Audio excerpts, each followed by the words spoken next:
Now, you wake up one morning and watch the news while having your morning coffee. "They did it again! Those scientists!" the news anchor yells on the TV. A report was released a few days ago that the moon is moving further away from Earth's orbit. Its distance extends 2 inches per year. Over the past 2,000 years, it's drifted a total of 260 feet. This isn't too daunting of a distance, but the news has still made people panicked and concerned. They rally together around the planet, uniting to try and stop the moon from escaping Earth's orbit, even though it won't actually leave the orbit for over 1 billion years. But everyone was focused on the past benefits of the moon. It's obvious life on Earth as we know it wouldn't have evolved without its existence. The moon is controlling the tides and the molecules in the atmosphere. Without it, humans, in particular, wouldn't have evolved. So, with an appreciation of the moon, the top brass ordered the best scientists to come up with a solution to push the moon closer towards the Earth. A giant thruster engine was built on the dark side of the moon. It was ignited, and the thrusts tried to push forward, but the startup power wasn't strong enough to push the moon. Instead, it tilted the moon's axis, rotating it slowly. As the moon rotated, the scientists hurried to turn it off before the engine reached its full power, as it was headed off course. The brass didn't accept this and ordered them to continue with the objective. The scientists insisted the math wasn't correct and didn't know exactly what may occur. Their concerns were ignored, and they watched as the engine's power increased. The engine slowly pushed the moon, the distance reducing.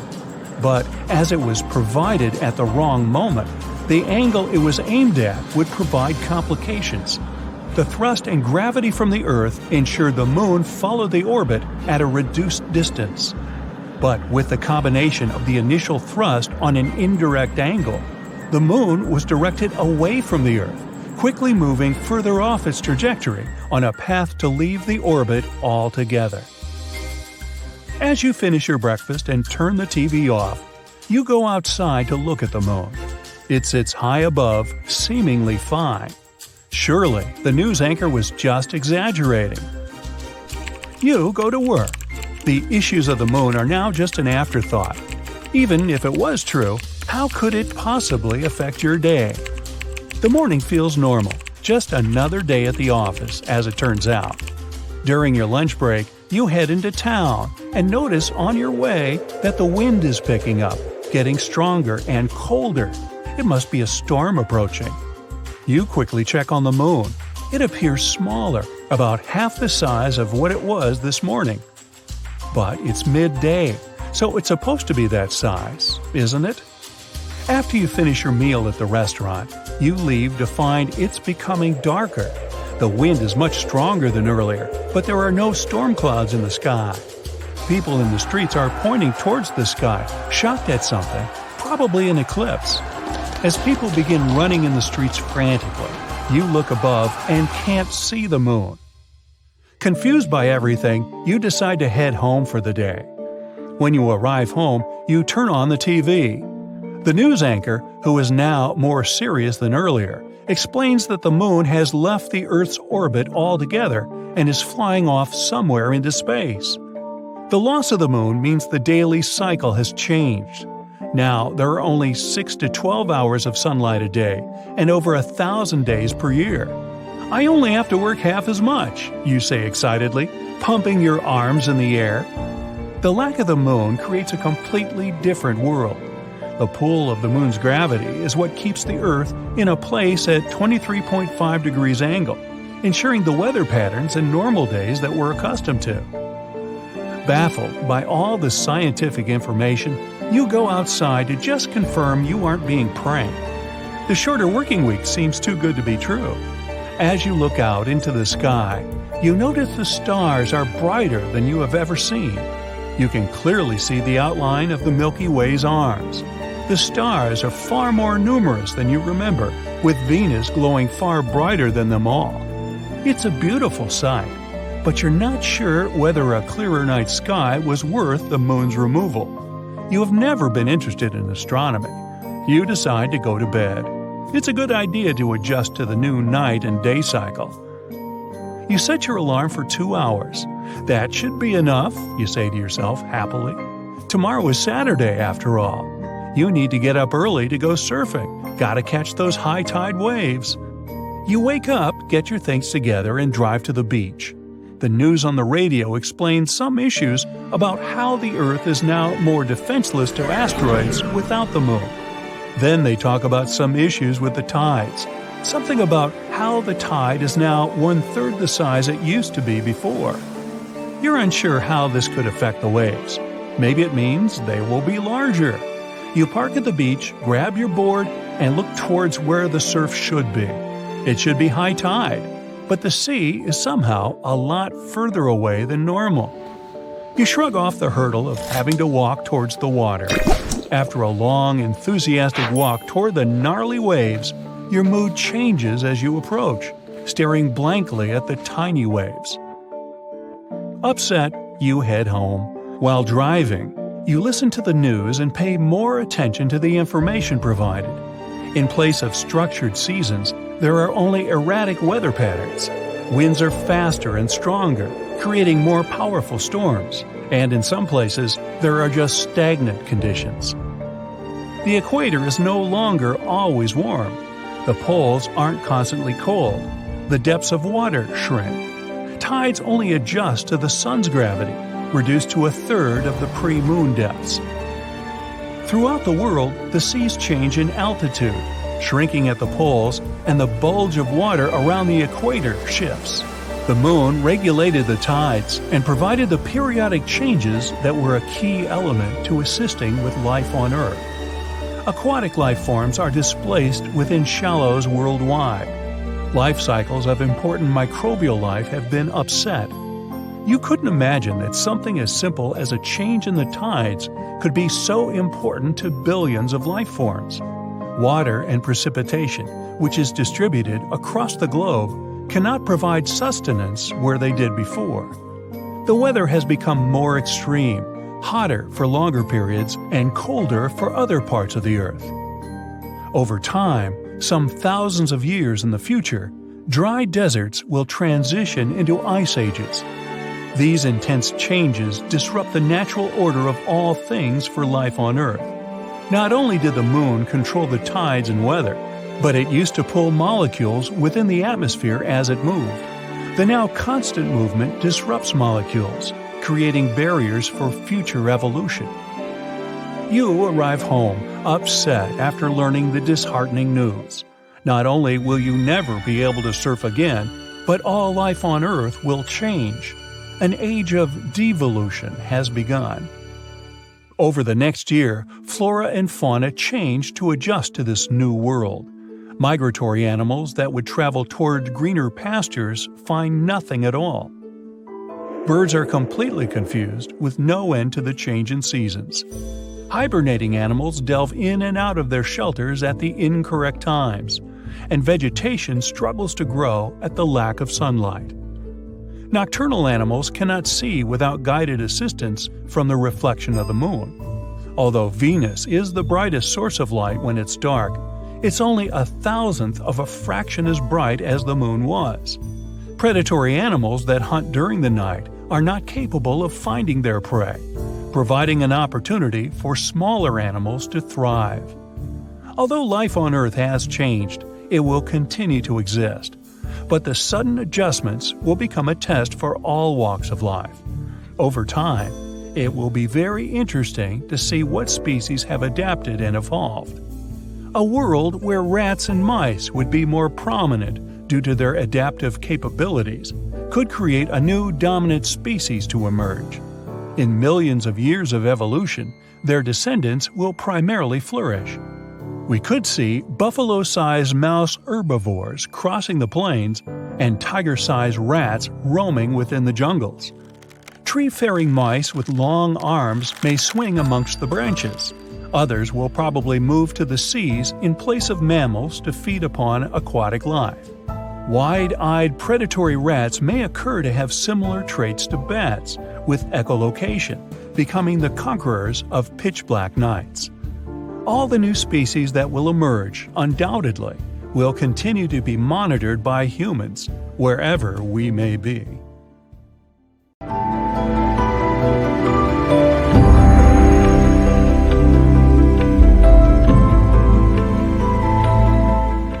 The moon is the second brightest object in our sky.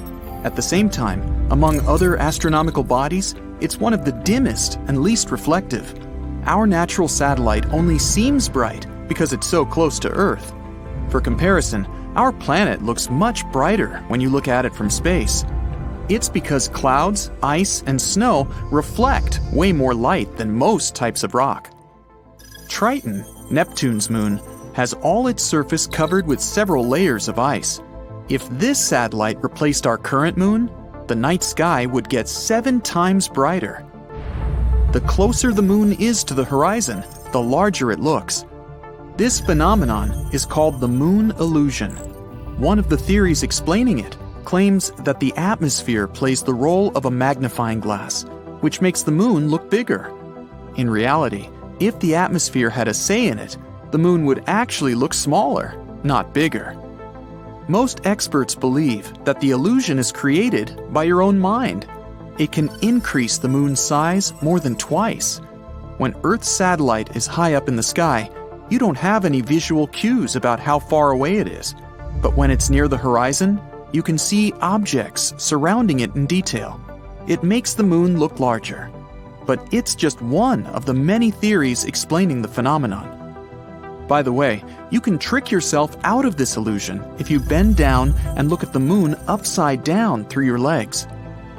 2 or 3 years ago, an asteroid was pulled into Earth's orbit and started to travel around the planet. Even though it's no larger than an average car, it's still a big deal. Out of more than 1 million asteroids astronomers know about, it's only the second one to orbit our planet.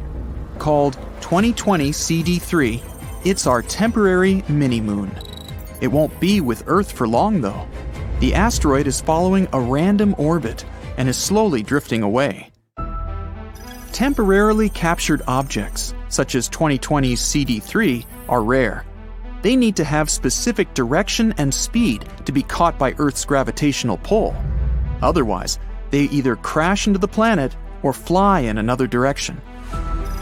A transient lunar phenomenon is one of the most enigmatic things happening on the moon. It's a short-lived light, color, or some other change on the satellite's surface. Most commonly, it's random flashes of light. Astronomers have been observing this phenomenon since the 1950s. They've noticed that the flashes occur randomly. Sometimes they can happen several times a week. After that, they disappear for several months. Some of them don't last longer than a couple of minutes. But there have been those that continued for hours. The year was 1969, one day before Apollo 11 landed on the moon. One of the mission participants noticed that one part of the natural satellite was more illuminated than the surrounding landscape. It looked as if that area had a kind of fluorescence to it. Unfortunately, it's still unclear if this phenomenon was connected with the mysterious lunar flashes. There might be more metals, for example titanium or iron, in lunar craters than astronomers used to think. The main problem with this finding? It contradicts the main theory about how the moon was formed. That theory says that Earth's natural satellite was spun off from our planet after a collision with a massive space object. But then, why does Earth's metal-poor crust have much less iron oxide than the moon's? It might mean the moon formed from the material lying much deeper inside our planet. Or these metals could have appeared when the molten lunar surface was slowly cooling down. The moon's gravity is about 17% of that on Earth. If you weighed 200 pounds on our home planet, on the moon, your weight would decrease to a mere 34 pounds. You would also be able to carry stuff 6 times heavier than what you can carry on Earth. It would be easier to walk on the moon's surface, but it would be more dangerous too. Your feet inside a heavy spacesuit would sink into the lunar soil up to 6 inches deep. But let's imagine you decided to skip the tedious process of walking by leaping through the air. Then you'd likely lose control of your jumps in no time. Plus, the moon's surface is littered with deep craters. It would be a tough feat to avoid all of them. Not so long ago, astronomers discovered a massive blob of some mysterious substance. It was hidden under the surface of the moon's far side. Its mass was the same as that of a pile of metal 5 times larger than the big island of Hawaii. The enigmatic something lies almost 200 miles beneath an enormous crater that appeared in the lunar surface billions of years ago. The blob likely has something to do with a super collision. It might be the metal core of the object that hit the moon back then. Scientists can't wait to lay their hands on the discovery. It could explain lots of things about the South Pole Aitken crater, the largest known in the solar system. If it was on Earth, its oval-shaped basin would stretch from Washington, D.C. to Texas. There's no air on Earth's natural satellite, but then how can it be rusting? Scientists have discovered the presence of hematite on the moon, and it's a kind of rust. A special NASA research instrument examined the light reflected off the moon's surface. It turned out that the composition of the satellite's poles was very different from the rest of it. The moon's surface is dotted with iron-rich rocks, but without oxygen and liquid water, rust can't appear. Solar winds add to the mystery. They bombard the moon with hydrogen, and hydrogen makes it much more difficult for hematite to form. But even though the moon doesn't have an atmosphere, it still has some trace amounts of oxygen. Its source is our planet's upper atmosphere. Earth also protects the moon from almost 100% of solar winds, although not all the time. And even though our natural satellite is bone dry, there might be water ice in the shadowed craters on its far side. The moon isn't a perfect sphere. It's shaped like an egg. Plus, the satellite's center of mass is a bit more than a mile off its geometric center. The Earth and the moon are gradually drifting apart, as slowly as your fingernails grow. This is the flip side of our satellite's gravitational force. The moon creates tides in the Earth's oceans. They pull back at the moon and make it speed up. This, in turn, moves the satellite to a higher orbit. In prehistoric times, the moon was way closer to our planet than it is now. Luckily, we aren't going to lose the moon. The farther away it moves, the weaker its gravitational pull becomes. It means that soon, our planet won't be pushing the moon away with such a force. There's very little activity going on inside the moon. Plus, there's almost no atmosphere around. That's why scientists can trace impact craters littering the satellite's surface back billions of years. While dating the craters, astronomers discovered that the moon, along with our planet, went through a late heavy bombardment about 4 billion years ago. This event is also known as the Lunar Cataclysm. This interval lasted several hundred millions of years. During it, an unusually large number of asteroids collided with Earth, Mercury, Mars, and Venus. There might be a labyrinth of lava tubes on the moon.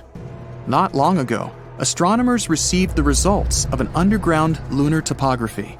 They discovered a massive cave under the satellite's surface, about 30 miles long and 60 miles wide. The cave's likely to be the result of 3 billion-year-old volcanic activity. After streams of lava hardened, they created a thick, hard crust on the outside. But inside, lava kept flowing, melting the rock and forming tunnels and caves. Countless pits in the moon's surface, discovered by NASA, might be the openings to lava tubes. The moon's orbit around the Earth isn't a circle, it's an oval. That's why the distance between our planet and the satellite varies from over 225,000 miles to more than 250,000 miles. There's very little seismic activity going on inside the moon. Yet, many moonquakes caused by our planet's gravitational pull sometimes happen several miles below the surface. After that, tiny cracks and fractures appear in the satellite's surface, and gases escape through them. So Mars has two moons, Phobos and Deimos. And apart from the bizarre shape, there's nothing remarkable about them, except for one thing.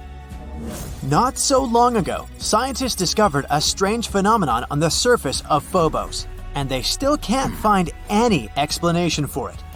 What is this phenomenon, and what does it tell us about the history of our solar system? Let's find out. American astronomer Asaph Hall discovered Phobos and Deimos back in 1877. Did you know that all the planets in our solar system are named after Greek and Roman deities? For example, Mars or Ares is the famous deity of war. That's why the satellites of this red planet were named after the sons of Ares, Phobos and Deimos. These beautiful names actually have creepy meanings: fear and horror. In 1971, NASA's Mariner 9 telescope took the first pictures. That's how we found out that these guys weren't at all like our moon. They had this weird shape, a strange and unstable orbit. Moreover, there are no other moons in the solar system that move as close to their parent planet as these two. Well, they are its sons after all. But even though they are very close to Mars, if you were standing on the surface of the red planet, you would hardly be able to see them. That's because the curvature of Mars hides Phobos and Deimos from view. Even if you were somewhere on the equator, Phobos would look like an ordinary asteroid to you, and Deimos would look like a star. All because these satellites are basically crumbs compared to our moon. They're the smallest and least bright moons in the entire solar system, which is ironic considering their mighty names. Anyway, it seems that everything should be pretty clear with these two satellites. But nope, there's a problem. You see, scientists reconstruct the history of space based on the traces found on different space objects. Dents, scratches, cracks, all these things can tell us what happened billions of years ago. For a long time, scientists were sure that, just like their Greek prototypes, Phobos and Deimos were twins.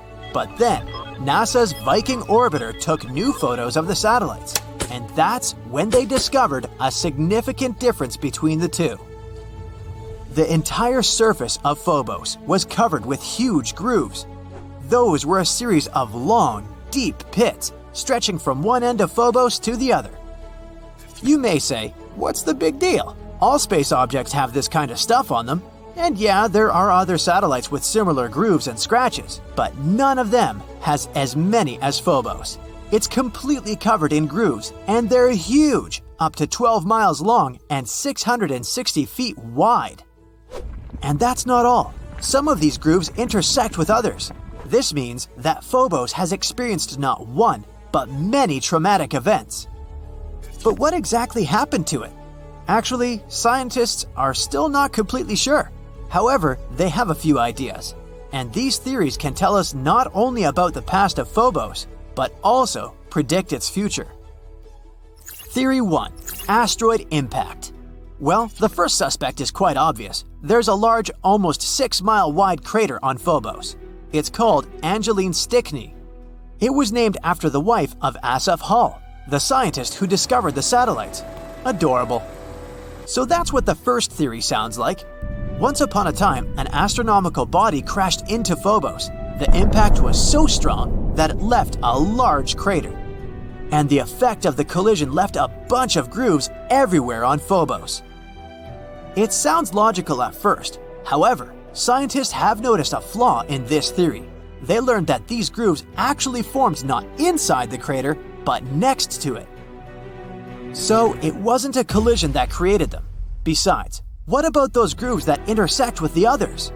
Or is it just a big cosmic coincidence? Well, the search for truth continued. Theory 2. It's all because of space debris. Yes, there's a difference between these two theories. In this case, the grooves aren't a direct consequence of the collision. Rather, it goes something like this. Something crashed into Phobos. This impact caused a bunch of rocks to be thrown into space.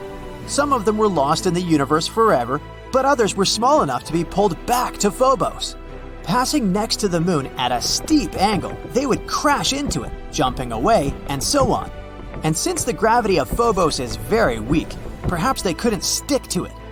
In other words, these rocks were continuously pulled toward and pushed off of the satellite for many, many years. This theory explains the intersecting grooves. It's because the rocks were constantly falling into those places. It sounds quite logical, but there's another problem. We don't see any boulders on Mars or on the surface of its moons. But all this debris was supposed to get trapped by gravity and remain somewhere in the planet's orbit. This, or simply become part of Phobos. In other words, if this were true, we'd find evidence of this theory under layers of dust. But that didn't happen, so this explanation didn't satisfy astronomers either. Therefore, they continued to look for the culprit. Maybe the grooves have nothing to do with Stickney Crater at all. Maybe the real culprit is something else, something even more powerful. Could it be Mars itself? Theory 3. Mars is a twist villain. The previous theories imply that Phobos and Deimos were originally pieces of Mars. Like once upon a time they broke away from it and became satellites, just like our moon. But what if that wasn't the case? Observations made by NASA's Mars Global Surveyor show that Phobos and Deimos are made up of elements which are mainly found in meteorites and asteroids. So, what if Phobos and Deimos are asteroids? There's an asteroid belt between Mars and Jupiter. Given the size, shape, and composition of Phobos and Deimos, scientists have suggested that once upon a time they belonged to this belt. However, one day, they flew out of it, and then gravity pulled them to Mars. This phenomenon is called asteroid capture. It's very strange though. Yeah, the asteroid capture isn't uncommon, but these two have been flying next to Mars for what, billions of years? It's weird that their orbits have remained the same.